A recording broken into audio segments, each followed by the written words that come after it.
One of the most popular tourist destinations in Japan was the Kansai region. It is known as Japan's spiritual and cultural capital.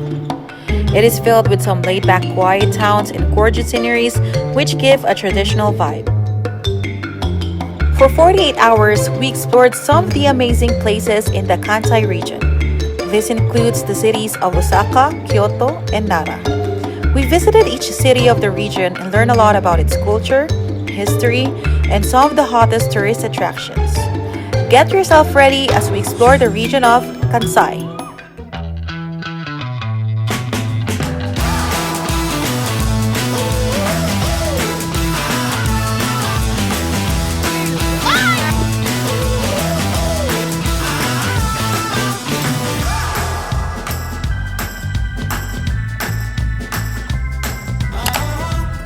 We started the day early morning to travel to our first destination, which is the Bamboo Grove.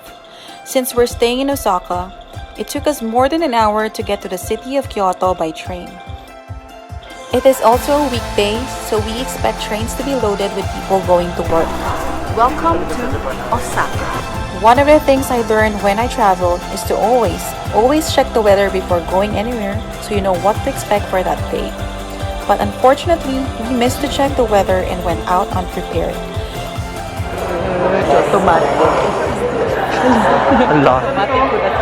Sobrang lamig, hindi ako prepared. Sobrang lamig.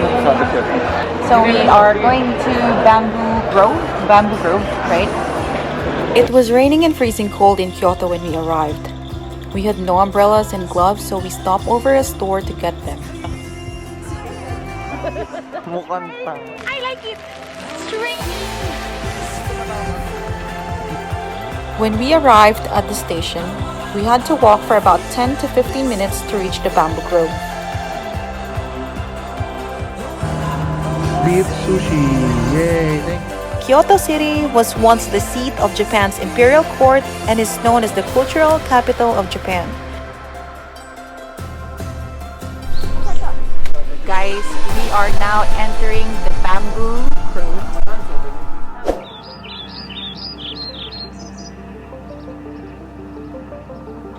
The Bamboo Grove makes you feel like as if you're in another world. You're surrounded by gigantic soaring stalks of bamboo that are totally Instagram worthy.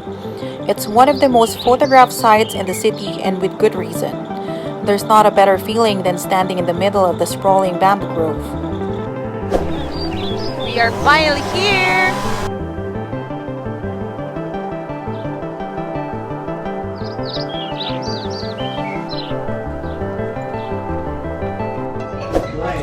Before we go to our second destination, we had lunch at a nearby all-you-can-eat Japanese restaurant.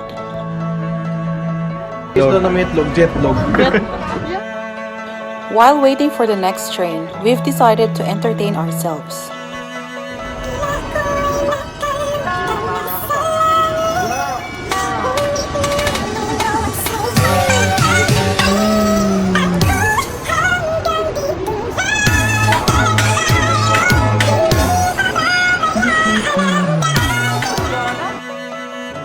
After leaving Arashiyama, we are off to the Fushimi Inari Shrine.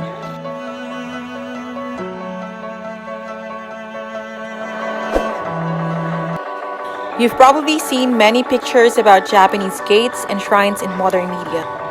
The shrine does things a bit differently.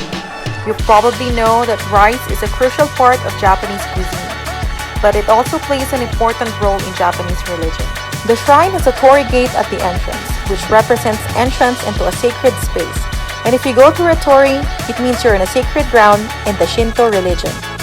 However, what makes this shrine so special is that it has thousands of gates, known as the Senbon Torii.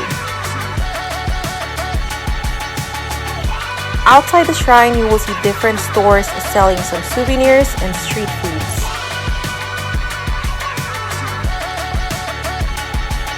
They also have the famous Wagyu steak on stick.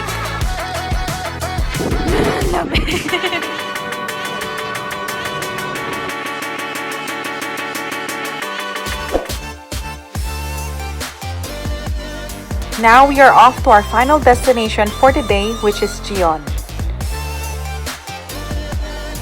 Gion is about 15 to 20 minutes away from the shrine.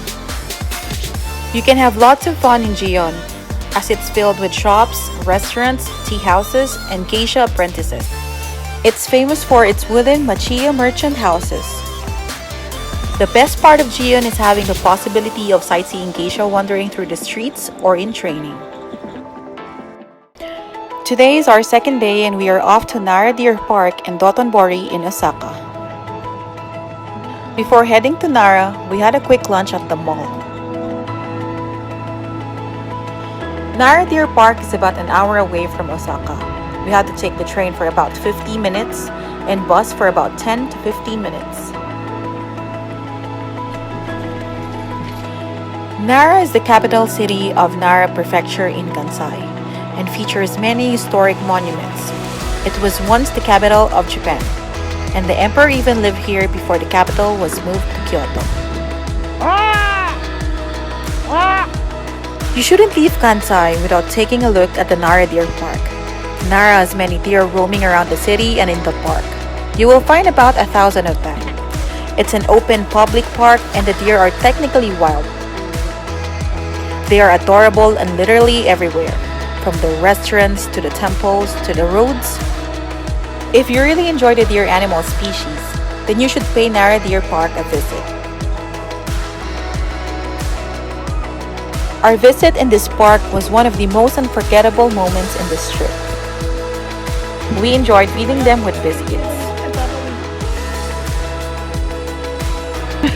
Akala ng deer may food ako. Wala. Ayan, let it go.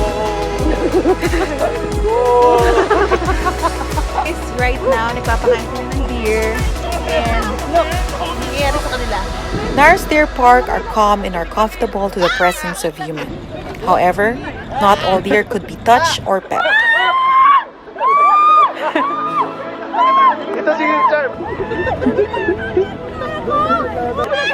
One of the things you should try is to bow to the deer and they will bow back to you.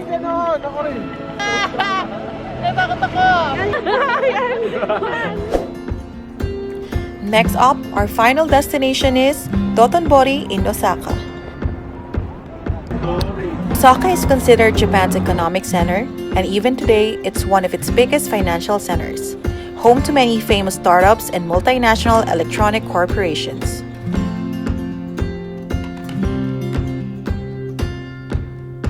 Dotonbori is one of the most famous tourist destinations, as it was originally a theater district.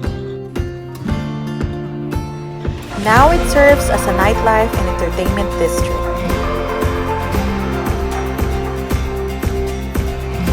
Most of the restaurants have large illuminated neon-colored signboards. Kain tayo ng street food.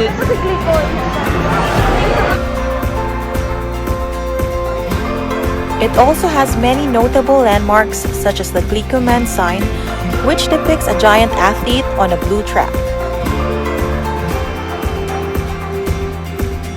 There's a lot of street foods you can choose from, like their famous takoyaki, okonomiyaki, and so much more.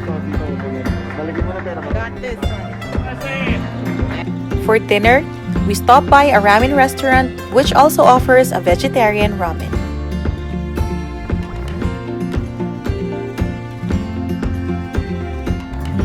We're so glad to be eating ramen in Japan.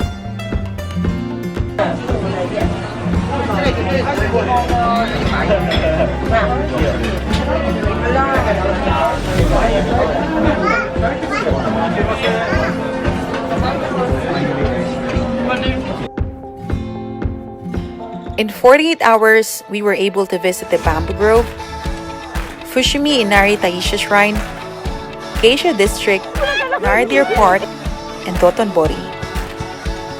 Well, what did you think of these places? Would you be willing to visit any of them as part of a vacation trip? Let me know in the comments below. Also, don't forget to leave my channel a like, share with your friends, and subscribe for more amazing content like this. I hope you enjoyed it. I'll see you next time.